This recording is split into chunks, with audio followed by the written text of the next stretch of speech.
Hello students, welcome to the video of Economics and its basic concepts. आज हम economics और उससे related concepts के बारे में पढ़ेंगे। सबसे पहले मीनिंग ऑफ इकोनॉमिक्स, अर्थशास्त्र का क्या अर्थ है। अलग अलग अर्थशास्त्रियों ने इकोनॉमिक्स को अपने अपने तरीके से डिफाइन किया है। जैसे एडम स्मिथ, जो कि फादर ऑफ इकोनॉमिक्स कहे जाते हैं, उन्होंने इकोनॉमिक्स को साइंस ऑफ वेल्थ कहा है, मतलब अर्थशास्त्र एक धन का विज्ञान है। लेकिन जैसे जैसे समय बीतता गया, अलग अलग मॉडर्न इकोनॉमिस्ट ने अपने अपने तरीके से अर्थशास्त्र को डिफाइन किया। अब मॉडर्न इकोनॉमिस्ट के अनुसार economics is a social science concerned with the production, distribution and consumption of goods and services. मतलब अर्थशास्त्र एक ऐसा सामाजिक विज्ञान है which deals with the study of human behavior in the society, जो सोसाइटी के अंदर मनुष्य के व्यवहार का अध्ययन करता है। मनुष्य के व्यवहार कहाँ पर? In the process of production, consumption, exchange and distribution of goods and services with the given resources. मतलब जितनी भी हमारी इकोनॉमिक एक्टिविटीज हैं, चाहे वो प्रोडक्शन हो, कंजम्पशन हो, exchange and distribution of goods and services हो, उन सभी में मनुष्य किस तरह व्यवहार करता है, उसी के अध्ययन को इकोनॉमिक्स कहा जाता है। इसे हम दूसरे तरीके से समझते हैं। मनुष्य की आवश्यकताएं असीमित हैं, लेकिन उनको पूरा करने वाले साधन सीमित हैं। अतः अर्थशास्त्र के अंदर हम इस बात का अध्ययन करते हैं कि किस तरह इन सीमित साधनों का प्रयोग करके अपनी अधिक से अधिक आवश्यकताओं की पूर्ति की जा सके, जिससे हमें जो मिलने वाला सेटिस्फैक्शन है वो मैक्सिमम हो सके। Now the type of economics. Economics basically दो प्रकार की होती है, micro economics and macro economics. Micro economics को हिंदी में हम व्यष्टि अर्थशास्त्र कहते हैं और मैक्रो इकोनॉमिक्स को समष्टि अर्थशास्त्र कहा जाता है। सबसे पहले हम माइक्रो इकोनॉमिक्स के बारे में पढ़ेंगे। Micro economics focuses on the behaviour of individual consumers and producers. मतलब व्यष्टि अर्थशास्त्र केवल एक इंडिविजुअल यूनिट के बिहेवियर को स्टडी करता है। इंडिविजुअल यूनिट मतलब कोई एक पर्टिकुलर कंज्यूमर, कोई एक पर्टिकुलर प्रोड्यूसर या कोई भी एक इंडिविजुअल की इंडिविजुअल यूनिट के बिहेवियर को स्टडी किया जाता है। फॉर एग्जाम्पल, माइक्रो इकोनॉमिक्स के अंदर जो हम वेरिएबल स्टडी करते हैं उनमें कुछ हैं इंडिविजुअल डिमांड, मतलब कोई एक पर्टिकुलर कंज्यूमर अगर है तो उसकी डिमांड क्या है। कोई एक प्रोडक्ट है तो उसका प्राइस मार्केट में क्या होगा। मतलब एक इंडिविजुअल यूनिट की स्टडी को करना ही माइक्रो इकोनॉमिक्स कहते हैं। The next kind of economics is macro economics. Macro economics मतलब समष्टि अर्थशास्त्र, जिसमें हम केवल एक पर्टिकुलर यूनिट की स्टडी ना करके पूरी इकोनॉमी की स्टडी करते हैं। Micro economics concentrates on the behaviour of the aggregate economy.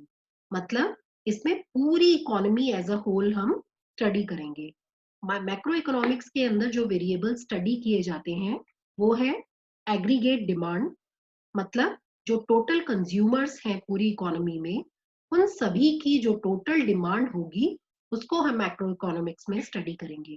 अगर हम इनकम की बात करें तो पूरे देश की जो हमारी राष्ट्र की जो इनकम होगी, नेशनल इनकम होगी, उसको हम मैक्रो इकोनॉमिक्स में स्टडी करेंगे। या अगर हम प्राइस लेवल की बात करें तो जनरल प्राइस लेवल जो कि प्रिवेल कर रहा है इकोनॉमी में, उसकी बात की जाती है। जबकि माइक्रो इकोनॉमिक्स में हम केवल एक पर्टिकुलर कंज्यूमर की डिमांड के बारे में स्टडी करते हैं। या अगर हम इनकम की बात करें तो किसी पर्टिकुलर आदमी की पर कैपिटा इनकम की हम बात करते हैं।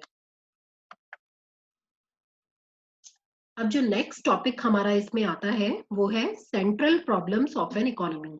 मतलब हमारे जो अर्थव्यवस्था है उसमें कौन कौन सी परेशानियों का सामना करना पड़ता है, कौन सी केंद्रीय समस्याएं एक प्रोड्यूसर या एक इकोनॉमी के सामने आती है। अब इसमें तीन प्रॉब्लम्स हम लोगों को फेस करनी होती हैं। सबसे पहली प्रॉब्लम है what to produce. What to produce मतलब क्या प्रोड्यूस करें। अगर कोई प्रोडक्शन यूनिट स्टार्ट की जाती है तो सबसे पहला जो क्वेश्चन उनके सामने आता है वो होता है कि किस चीज का प्रोडक्शन करें। अब प्रोडक्शन भी कई तरह की चीजों का किया जा सकता है, जैसे कंज्यूमर गुड्स का या फिर प्रोड्यूसर गुड्स का। अब सवाल ये आता है कि कंज्यूमर गुड्स क्या होती हैं। कंज्यूमर गुड्स वे वस्तुएं होती हैं जिन्हें हम डायरेक्टली कंज्यूम कर लेते हैं। For example milk. मिल्क को हम डायरेक्ट कंज्यूम कर सकते हैं और अपना जो सेटिस्फैक्शन है वो मैक्सिमाइज कर सकते हैं। प्रोड्यूसर गुड्स वे गुड्स होती हैं जिन्हें हम डायरेक्टली कंज्यूम नहीं करते, बल्कि वे किसी और वस्तु के प्रोडक्शन में हेल्प करती हैं। For example machinery. अगर हम किसी मशीनरी से कोई और वस्तु बना रहे हैं तो वो हमारे लिए कंज्यूमर गुड नहीं होगी बल्कि प्रोड्यूसर गुड होगी, क्योंकि हम उसको डायरेक्टली कंज्यूम नहीं कर रहे हैं बल्कि उसे किसी और वस्तु के प्रोडक्शन में यूज कर रहे हैं। तो अब सबसे पहली समस्या तो ये है कि कंज्यूमर गुड बनाए कि प्रोड्यूसर गुड बनाए। अब दूसरी समस्या ये आती है कि अगर कंज्यूमर गुड बनानी है तो कौन सी कंज्यूमर गुड बनाए, क्योंकि एक ही चीज के बहुत सारे सब्स्टिट्यूट्स मार्केट में अवेलेबल हैं। फॉर एग्जाम्पल अगर कोई प्रोड्यूसर पेन बनाने की सोचता है तो वो सोचेगा कि जेल पेन बनाए या बॉल पॉइंट पेन बनाए। अब ये किसके ऊपर डिपेंड करेगा कि मार्केट में किसकी डिमांड ज्यादा है। दूसरी जो केंद्रीय समस्या हमारी अर्थव्यवस्था के सामने आती है वो है हाउ टू प्रोड्यूस, मतलब किस तरह से प्रोडक्शन किया जाए। अब प्रोडक्शन करने के भी दो तरीके होते हैं। लेबर इंटेंसिव टेक्निक यूज की जाए कि कैपिटल इंटेंसिव टेक्निक यूज की जाए। अब लेबर इंटेंसिव टेक्निक क्या होती है, जिसमें ज्यादा से ज्यादा लेबर का यूटिलाइजेशन किया जाता है। अब ज्यादा से ज्यादा लेबर को यूटिलाइज करने का बेनिफिट ये होता है कि इस प्रोडक्शन टेक्निक में बहुत सारे लोगों को एम्प्लॉयमेंट मिलता है। लेकिन इसकी सबसे बड़ी ड्रॉबैक ये है कि इसमें जो प्रोडक्शन होता है वो लिमिटेड होता है, क्योंकि कोई भी व्यक्ति एक लिमिटेड टाइम के लिए ही काम कर सकता है। Second technique is capital intensive technique. Capital intensive technique का मतलब कि हम किसी भी कार्य में लेबर की जगह मशीनरी का यूज कर रहे हैं, मतलब लेबर को मशीनरी ने सब्स्टिट्यूट कर दिया। अब हर चीज के कुछ फायदे होते हैं और कुछ नुकसान होते हैं। तो कैपिटल इंटेंसिव टेक्निक का जो सबसे बड़ा फायदा ये है कि कम से कम समय में मशीन ज्यादा से ज्यादा काम कर सकती है। अगर यही काम मैन्युअली किया जाए तो वो ज्यादा समय लेगा और उसमें कम प्रोडक्शन होगा। और इसकी सबसे बड़ी ड्रॉबैक ये है कि इस टेक्निक को यूज करने से बहुत सारे लोग अनएम्प्लॉयड हो जाते हैं। तो दूसरी बड़ी केंद्रीय समस्या ये हुई कि लेबर इंटेंसिव टेक्निक का यूज किया जाए कि कैपिटल इंटेंसिव टेक्निक का यूज किया जाए। अब जो तीसरी समस्या प्रोड्यूसर के सामने आती है वो आती है whom to produce।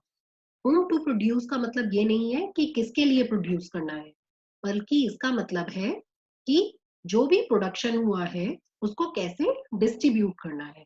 How to distribute the national income of a country. अब जो भी प्रोडक्शन होगा उसको सेल करने के बाद जितना भी पैसा आएगा उसको किस तरह से फैक्टर्स ऑफ प्रोडक्शन में डिस्ट्रीब्यूट करना है। That becomes the third central problem of an economy. अब इसके भी दो तरीके हैं, एक तो पर्सनल डिस्ट्रीब्यूशन सिस्टम और दूसरा functional distribution system. Personal distribution depend करता है income of a particular person, और दूसरा फंक्शनल डिस्ट्रीब्यूशन मतलब कि हर एक फैक्टर ऑफ प्रोडक्शन के फंक्शन के अकॉर्डिंग उसको इनकम को डिस्ट्रीब्यूट करना। For example factors of production are land, labour, capital and entrepreneur. अब लैंड को उसके बदले में रेंट मिलेगा, लेबर को उसके काम के बदले में वेजेस दी जाएंगी, कैपिटल के बदले में इंटरेस्ट दिया जाएगा, और एंटरप्रेन्योर को अपना रिस्क बियर करने के लिए उसको प्रॉफिट को डिस्ट्रीब्यूट किया जाएगा। तो हर एक फैक्टर ऑफ प्रोडक्शन को उसके पर्टिकुलर फंक्शन के अकॉर्डिंग ही इनकम का डिस्ट्रीब्यूशन किया जाएगा। That's all for today students. अब इसके आगे का जो चैप्टर है वो हम नेक्स्ट वीडियो में पढ़ेंगे। Thank you.